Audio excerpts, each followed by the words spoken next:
Welcome to Funnel Hacker Radio Podcast, where we go behind the scenes and uncover the tactics and strategies top entrepreneurs are using to make more sales, dominate their markets, and how you can get those same results. Here's your host, Dave Woodward. Hey everybody, welcome back to Funnel Hacker Radio. I'm your host, Dave Woodward. Today, you guys are going to love hearing. This is a topic I get asked about all the time, and I want to introduce you guys to a friend of mine who has worked with me and worked with ClickFunnels for quite some time, and that is Scott Morrison. Scott, welcome. Dave, thanks so much for having me. I'm on Funnel Hacker Radio today. Thrilled to death to be here.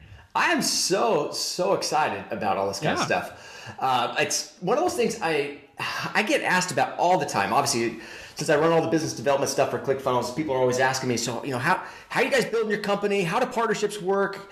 Joint ventures, strategic partnerships, sponsorships, all this stuff. So I thought, I would bring you on and let you kind of pull back the curtain, because you've been involved in this as long as I have. And I think it's always fun hearing from another person who's kind of doing the same type of stuff I'm doing, but more importantly, really how it can help out a lot of our users. I think for a lot of people, as they start off in their business, they get things going, Scott, and then after a while, they're like, you know what? I really want to scale this. And there's probably no better way of scaling things than through partnerships. So if you don't mind, let's kind of just dive right in. And if you want to give a little background about yourself, that's fine. And then we'll just talk a little more about partnerships.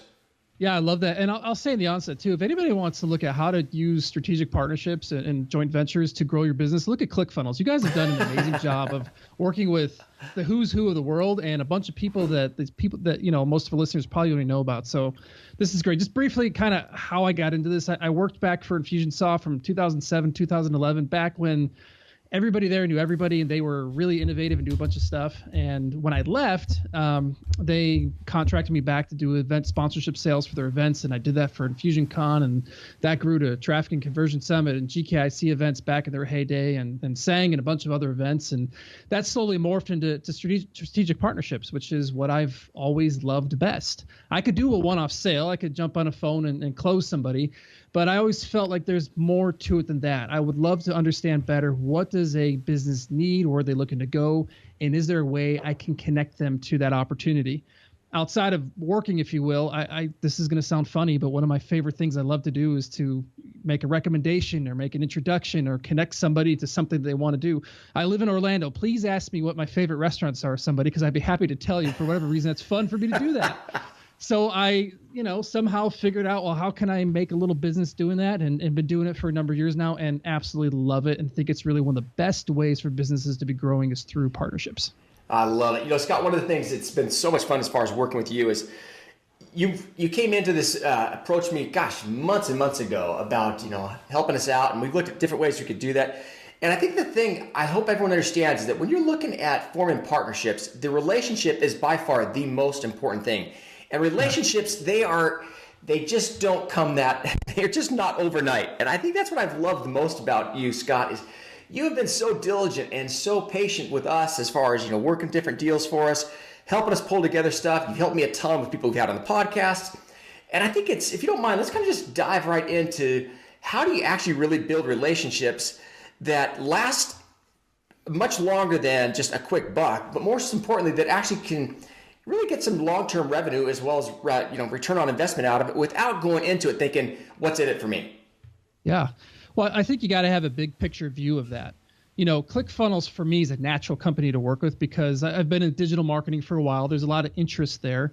Everybody I've ever known who works for ClickFunnels or with ClickFunnels, they're good people, high integrity, and type of people I want to be working with. And then it's easy to see, well, is there a revenue opportunity there? Is there a way to make income off of it? That's an important component of this as well. And then what I try to do when I identify maybe a brand or people that I want to be working with is, instead of approaching them and saying, I can do this and I can help you with that thing, and, have you tried this? Rather get to know the people, understand where can I give value? Where can I help? What are you interested in? And be as authentically as possible, create relationships around that, and continue to add value. If you're always adding value, then partnerships work. If you walk into a partnership or you approach somebody and your only approach is, what's in it for me, and being kind of selfish from that point of view, it's never going to work. It's not going to get off the ground. So you have to give, and then later have the opportunity to receive something in return. I love that. I think for us, one of the things you've got so much experience doing this kind of stuff. And again, you did it when you were employed and then kind of gone on your own. And I think the key for me is I hope people understand, and really what I want to kind of dive into right now is the difference between, the typical, it used to be the law of reciprocation was just huge in the whole JV world. And like right now, we don't do any reciprocation at all. And it's actually, you and I were just talking about Affiliate Summit. I just got back from there this last week. And I was there with Russell, and there was a guy who came up. He'll remain nameless at this point. Maybe if I get real heated here, I'll divulge his name. But he came up to us and he's like, "Oh gosh, you know what, you guys, we need to do this deal. I can make you guys so much money, on and on and on and on." And this is a guy that has been literally after us for years. And sure. I personally, I don't like his business model. It's real biz-oppy, and the clientele isn't that great. But it was such a hard pressure sale. It was just crazy, and to the point where, and Russell's just too nice. I mean, he's the nicest guy in the world. So I get to we play good cop, bad cop, and I'm always a bad cop, which is fine with me. But on that, I finally just said, Mike. Oh, there it goes. I said, you know what? Listen, bud, I hate to say it this way, but honestly, we just don't need your business. Yeah. And he was totally offended, just totally offended. He's like, how could you not need my business? Sometimes is maybe you didn't. It's not always about the money. Yeah. Like, you don't need the money. I look at it as ClickFunnels growing. It's not only about the money. You're a few years old. You're growing rapidly, and so there's a whole other set of challenges you're working through and growth that you're trying to do. And there's lots of other things you're looking to do. It's not just about money. In fact, this is something I think a lot of entrepreneurs forget about. Is sometimes in growing your business, you don't want more money because more money means more customers, and maybe you're not ready for that. Maybe you need to take some other steps. So it's really, really important to understand the company, understand the people, find out what's important to them, and then figure out a way to provide value that way. Sometimes it means money, sometimes it means customers, but oftentimes it's maybe just education, it's advice, it's referring them to somebody else, it's helping them develop a process or a system, whatever it is. There's usually other ways you can offer value than just, hey, we're going to make a ton of money together. Totally agree. So tell me, how do you find the right partners? I mean, you've done an amazing job at really every single person you've brought me has been awesome. It's literally gotten to the point now, Scott, where it's like, I don't care, whoever Scott recommends, he's already vetted him out. So help, again, those people who are listening to this, a lot of these guys have very experienced businesses, and others are just kind of getting started. And it's hard not to just take all the business at the very beginning. So how do you really identify what's a good partner for you and what's not? Well, a lot of it is doing your homework and spending some time. So everybody that I meet, I was at an event last week as well. I was in Dallas. There was a small business expo event, so there was a couple thousand people running around there, and everybody. In fact, I'm sitting here. It's a Monday as we're doing this interview, and I have here in front of me a stack of, I'm gonna guess, 50 business cards here, and these are people that were other sponsors that I met that I thought, you know what, there could be something there. They may be good partners to be working with. Now, I should say this as well at the onset. I'm only really looking for people who are supporting entrepreneurs. So if you have a brand that doesn't support an entrepreneur and you're looking for something totally different, I'm not even going to try to understand how I can help you and support you because you're not in my wheelhouse. You're not in my arena. Now, the advantage of companies that supporting entrepreneurs is that there's a lot of them. There's a whole lot of them out there. So it starts with doing some research. I met with a company of another CRM, a brand new growing CRM company at this event. And so I'm just interested in the business and what he does and, understanding a little bit further. And as I get to know him, or as I get to know these other people in this business card and I follow up with them, I want to understand what are their needs. That is perhaps the most important step in this whole thing, is understand another business's needs. And there's kind of a couple layers of that. One layer is, what's the business's needs? What are they looking to do? Where are they looking to grow? Who are they, where do they need help with? Whatever it is. But then the other layer of that is the individual. So it's you got to remember, every single person you're working with, they have a job to do. Whether they're an entrepreneur and they own the company, or they're an employee of an organization, they have a certain job that they need to do. So I like to understand, what's their job? How are they graded on that job? How are they compensated for that job? So as I'm matching them, I can match them to somebody else that has a product or service or a way that will help their customers or help their overall company. But hopefully, if possible as well, somebody that can help them do their job a little bit better. So for you in business development, a big part of what you're looking to do with ClickFunnels is find more affiliates, find more brands who can promote ClickFunnels. So if I introduce you to somebody, it's often with the intent of helping you be more successful in your job. so that you get more people promoting ClickFunnels. So overall ClickFunnels grows, but now personally Dave improves as well. And Dave is going to do a little bit better and hopefully compensate a little bit better as well. So I always look at those two facets, excuse me. How can the business grow, but how can the person grow as well? I love that. I think it's so funny in this world where again, everything's so online and everyone's always trying to, move away from the physical meet and greets and all that kind of stuff, that you kind of lose sight of the person. And honestly, for me in this business, the person is the most important part. And it's been really fascinating as I've spent a lot of time with Russell recently with his new book coming out as far as Expert Secrets. And the importance really of building the person, because the person has the opportunity to have such a massive impact on the lives of so many people that Absolutely. If you lose sight of the person, you really lose sight of the business. And so, and by the way, every person can. It's not just like Russell's has a good amount of clout and celebrity following, because what he's built, and that's great and that's incredible. But don't forget about the person who you've never heard of. They can influence a lot of people too. They need help too. They need growth too. So every single person that you walk to, or excuse me, that you meet, that you are introduced to or whatever, you can learn from them, and you can also add value to them as well. I love that. Tell me, so what are some of the things that you've done to add value to people? Well, at the same time, you've got to put food on your table. So how do you do that? Well, you look for opportunities where you're right. This isn't just give and blindly hope that somehow I'm taken care of. Now, by the way, I know some people who operate in that way. They have complete faith that if I just give enough, I will be taken care of. And if that works for you, great. One of my favorite sayings in life is that life gives to the giver, but takes from the taker. Life gives to the giver and takes from the taker. So give.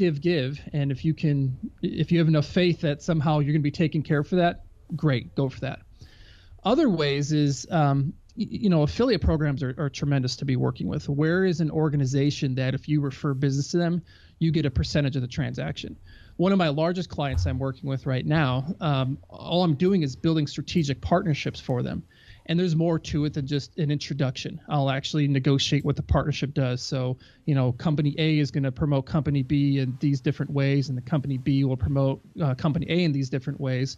But we structure and set up a way so that any money that changes hands, I get a percentage of that as well. So as company B pays company A for promotion, I get a percentage of that, and vice versa.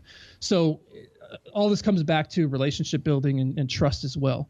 As I walk into a relationship, or I'm starting to negotiate with a company about how I'm going to work with them, I do look at where can I be paid, where can I monetize it in a way that's going to incent me to keep moving forward. But all the companies I'm working with, they're also benefiting at the same time. Oh, that's super cool. So as you take a look at building your business again, you're really a strategic partnership guru. You've had the opportunity of spending a ton of time building other businesses. You're now on your own. You're kind of building your own consulting business, and your profession and what you're doing really applies to a lot of people who use ClickFunnels primarily for lead gen, but really have their own consulting business on the side. So if you don't mind, kind of talk a little bit about the whole strategic aspect, because again, you focus more on strategic partnerships than you do on joint ventures. So focus more a little about how do you find the right strategic partners? A lot of it just starts with getting to know everybody you possibly can. So the advantage of having been in this digital marketing space for a number of years now is I know a lot of people in the business, and that helps. Now there's certainly a certain amount of strategy that goes behind that. I use a database or a CRM where I put contact information in there, but I try to go a step further as best as I can. Admittedly, sometimes I'm great at this and sometimes I'm terrible, but I'll build into there what's other information I can know about them. When's their birthday? What are they interested in? What are other little important facts? How long have they been with their company? How are they compensating their company? Not necessarily numbers, but like what's important to them to grow in their company. And I build a database of as much of this information as I can, and then it's often top of mind. So then when somebody comes around, like this happened to me over the weekend, a friend reached out and said, "Listen, we're looking for a new fulfillment company who I'm using now. It's just not working. Do you have anybody you can help me out with?" I was like, "Yeah, I do. I know 4." So I introduced him to 4. Now, I'm not getting paid for that, by the way. That's just a friend asked for a favor. I know 4 other friends, I'll call them. Really, they're more of acquaintances, people I know who runs fulfillment companies. And I made that introduction because I can help. Now down the road, if I need something from these people and I need to, whatever it is I'm looking to do, they'll be more willing to work with me. But that's not the only reason why I do it. I do it because I like connecting people and putting them in a position where they can be successful. I love that. It kind of goes back to the idea as far as, dig your well before you're thirsty. And for sure, man, you've done an awesome job of that. You've always, every time we've talked, you've always given. And again, you get to the point where I hate to say it, almost out of reciprocity, I almost feel obligated to work with you. Well, I find not that I enjoy working with you. I enjoy working with you as well. Yeah. But there's some, you kind of sit back and think, gosh, this guy's given so much. I got to find some way of helping him out. So I think it's awesome. And there's a certain point that happens sometimes, but it's funny. I've never, at least maybe it's just the way I operate. I've never intentionally said, if I help these guys so much more, then they're going to have to do something with me. It's more of, it just fits in my wheelhouse. It's something I enjoy doing. And like when you and I talk, it's about topics I'm really interested in. I could geek out all day about how to talk about joint ventures, but then also the back end of your business, things that you're looking to improve. I enjoy those topics as well, talking about it. So it's almost like, and admittedly, I kind of did this accidentally. I found a way to start running a business, doing the things that I enjoy, having conversations that I enjoy. And ultimately, I'm still able to, grow and take care of my family and do, meet my financial goals as well. I think that's fantastic. If you don't mind, let's kind of switch topics here real fast. It's kind of along the same lines, but I recently was just approached by a guy on Facebook who sent me a personal message and said, hey, can you help me out as far as getting sponsors? I've got my own event. I've got 200 to 300 people coming. How do I go about gaining sponsors? And the very first thing came to my mind was I got to get in contact with Scott because Scott knows this stuff so much better than I do. So tell me, as far as when you're working with sponsors and stuff, or as a business owner, how do you set that up? Sure. So how to find sponsors for your event you're thinking of here? Yes, exactly. With that, you have to, for a while, as say you're an event host, you're putting on an event, you need to forget all about your event for a second and put yourself in the shoes of a sponsor and think, what do they want out of this? And at the end of the day, they really don't care about you, and they really don't care about your event. They care about the people who are attending your event and your audience, and they care, how can I get myself in front of them and get a return on my investment? So start building packages in ways that are not driven to help you as the event host make money, but rather build packages so that the sponsor can get in front of people, can network with people, can get a return on their investment. You got to think from those perspective. And admittedly, for a number of years, all I did was event sponsorship sales. But I started transitioning out of that because I found more and more event hosts weren't really caring about what happened to the sponsor. They would say there's going to be 2,000 people in an event when they knew that was their stretch goal and that's never happened before. But if it happened, they'd be really excited. And at Rally, there's going to be about 800 people at the event. Well, if you're sitting in the middle of selling sponsorships for that, you're in a kind of a pretty bad spot there. So I figured I gotta shift this and change. But as I consult with people on putting on events, sit down, and that's the best thing to do. And so kind of some steps I would recommend is lay out or list out every asset that you have available that you could showcase a sponsor. So this could be a speaking engagement somewhere at the event, whether from main stage or breakout. This could be booths that, exhibitor booth where they can be in. Maybe they're going to sponsor the networking and there's going to be a bunch of signs up, or an after hours mixer. They can speak for 3 to 5 minutes, or they can put an item in the conference bag. And then also I highly encourage you to think of outside of the event, where are ways that you can appropriately showcase the event sponsors to the rest of your audience. Is it doing an email for them, or hosting a webinar, putting an ad in a print or an online newsletter, or putting their logo on your website, or whatever it is? Build all these different things together. And then from there, you can start building sponsorship packages, putting in pricing that works. And if you go that route, and as you approach sponsors, you're a lot more likely to get sales and get people to buy the sponsorship opportunities than if you just looked at it from, we got to make a ton of money off of sponsors. How do we do it? I think you're coming at it from the wrong angle in that point. I think that's fantastic. This is the topic that a lot of people are asking a lot of questions about right now.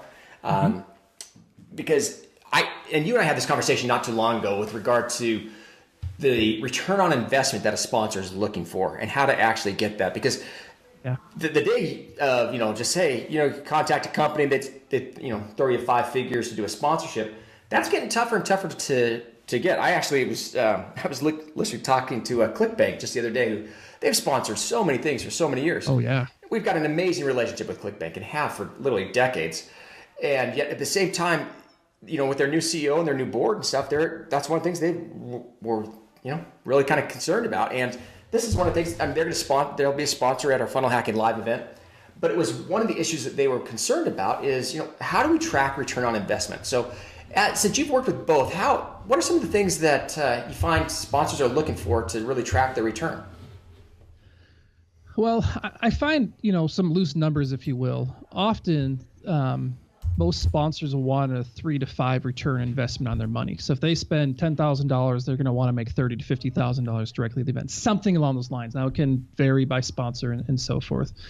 But they want to ensure that if they're there, they're going to easily recoup their costs. So again, package together, put together what's important to them. Now, this also helps when you're selling the sponsorship opportunity. Don't assume you know what they're going to want out of this. Don't assume that, well, hey, we're going to put you, on the breakfast cart and everybody's going to see your logo and it's going to be awesome. You're going to get a lot of business from it. You got to stop and think, well, how are they really going to get business from that? What you need if you're sponsoring an event, you need a way to talk to people. You need a mechanism to collect their leads, and then you need a way to follow up with them later. And so if you as the event host aren't at least helping them facilitate that, then it's not going to be a winning sponsorship for them, and they're not going to be happy that they sponsored your event. They're not going to want to do it again because they lost money in the deal. So as you work with your sponsors, ask them those questions. Say, hey, listen, I can get you in front of my event. We're going to have 500 people at our event. What are you planning on doing to collect as many of those leads as you can? See what they have in mind, and then help them do that. Because if they walk out the door, 500 people at the event, they walk out the door with hundreds of leads and a bunch of sales right there on site, they're going to be thrilled to death, and they're going to want to come back and sponsor again and again and again. Whereas if you just take their money, put them in their booth, and forget about them, then it's going to be really hard for you to want to work with them again. And frankly, you're just not doing a good job of taking care of them as a sponsor. I really appreciate you mentioning that. This is one of the things, again, for those who are going to Funnel Hacking Live, you're going to see for the very first time ClickFunnels having sponsors. And we literally are going to have, I think I've got 6, might 7. But you and I had this conversation before, Scott, as far as, Dave, do you want help on this? And I'm like, I really don't, because I don't even know if I want sponsors. And we've gone back and forth. And for us as the company that's hosting it, our main thing is we wanted to make sure that anybody who was there was going to be a huge benefit to the people who were actually at our event. And we didn't want it to be a pitch fest. We didn't want it to be anything like that. So we've really, and again, I appreciate the time you spent with me kind of going through some of that stuff. But for us, as you were making mention of a lot of these people, first thing they said was, hey, Dave, we want to be able to email out to your list. And I'm like, well, that's not an option. So we're not going to do that. And people were like, well, gosh, everybody else does it. And so I think the idea there is try to be as creative as you can. For us, I actually am having a couple of our sponsors on the podcast. As long as they're not pitching, I don't mind if they're providing content. That's really what I wanted to make sure, that they get content out of it. We might actually have some of them as blog post guests. But I think at the event, the main thing for us is we want to make sure that it's a win-win for the sponsor, but also for those who are attending. And so, and some of that's a great point as well for the sponsor point of view. So a lot of what I do with one of my clients right now is I'm buying sponsorship opportunities for them, which is great, by the way, to be on this side of the table. It's so fun. But one of the things that I always look at, and I think is really important if in this whole dynamic of buying or selling sponsorships, is what protection can I, the sponsor, get outside of the event? So what I mean by that is I know at the event, I'm going to have these different things. I'm going to have my logo on the website, and I'm going to get my, my booth, and, whatever's going to happen at the event. That's great. But as kind of protection, what do I get outside of the event, assuming or just in case the event goes bad? So can I be on the podcast? Can I be included in your newsletter? Can I get other pieces like that? If you offer that to sponsors, they're going to be a lot more comfortable in sponsoring, because it's not just about the 1, 2, 3, however many day event it is. If that goes bad, and we all assume it's not going to, you never plan on that, but we just assume that's going to go great. But let's just say it does go bad. The sponsor now has kind of an insurance policy, a little bit of protection of after the event. You know what? This event stunk, but hey, we got the webinar coming up, or we have something else coming up. And then the other point I'll make kind of along the lines of what you're saying there is whatever sponsor you have, you have to ensure that they are a great fit for your audience. I mean, for you guys, there's so much that kind of ties into ClickFunnels, into entrepreneur events. That's great. But if you had, a car dealer pull up and they're trying to sell their minivans, that's not going to work. Yeah. It's like, what's the point? Yeah, some people in your event might be interested in minivans, but come on, that's not going to help. Or lawn care services. I'll tell you a funny thing. I live in Orlando, and at SeaWorld, they have a spot set up for a sponsor, and it's a lawn care company, and it's very high-end ride-on lawnmowers for, I assume, for landscaping companies. And I always think, what are they doing here? It doesn't fit. But I'm sure SeaWorld got paid to do that, so they stuck in there. So my advice is don't do that at your events. Find brands that your audience needs to be working with, wants to be working with, they complement you in some way, shape, or form, and then have them sponsor your event. And by the way, this is a great way to start building long-term strategic partnerships as somebody sponsors your event. Figure out how else could you be working with them. I love it. I think, if you don't mind, kind of talk about right now, a lot of the stuff we've been referring to right now are live events. I'm starting to see sponsorships right now for virtual events. Anything you want to make mention of on the virtual side of things? Well, yeah, virtual events are a great way to go because they're typically less expensive because you don't have the travel cost or the time commitment having to send a staff or team out to an event for a couple of days. So these are great. I did one at the end of last year with another brand, and one of the other things they did is they set up a program that, yes, you collected leads as people opted into the event, and so there's a great way to collect leads through that. But they also made available some of the email list of everybody who'd signed up to you after the event, and so you could do some additional marketing. Now, be careful in that. Make sure that not everybody who sponsors is going to hit that list. And there's certainly some things you need to think through there. But those are great ways for you to get in front of people without having to go anywhere. Podcasts are another great sponsorship opportunity as well. This podcast is listened to. I have no idea how many thousands of people are listening to it, but again and again and again, you guys are putting out this podcast, but then the content is also evergreen. Someone could listen to this episode today, and in a year from now, someone might be listening to it again. So these are other great places to go and invest some sponsorship dollars and some opportunity for you to get in front of audiences multiple times. Awesome. I love it. Well, I hope that those of you guys have been listening, been thinking of different ways that you might be able to add sponsorships to provide possibly an extra revenue source or to offset some of your costs for some of your events. Scott, again, always such a massive pleasure to talk to you. Anything you want to say before we wrap things up? No, I really appreciate you having me on. I love working in this. I don't have a specific program or offer, but if anybody wants help and just even some free consulting and to talk through like, hey, how does this work? I'm thinking about doing partnerships, or I'm stuck, or on the sponsorship side of things. Probably the easiest way to get me is through my website, scottdmorrison.com, or on social media. Facebook, I'm on there the most. Just search for me on Facebook. You could find me. I'm more than happy to jump on a call or give you some guidance if I can help you out in these topics. There you go. Giving.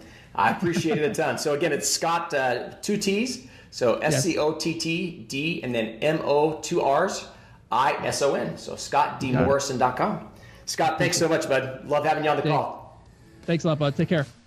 Thanks for listening to Funnel Hacker Radio Podcast. If you'd like to be notified anytime we release a new episode, just subscribe over at funnelhackerradio.com.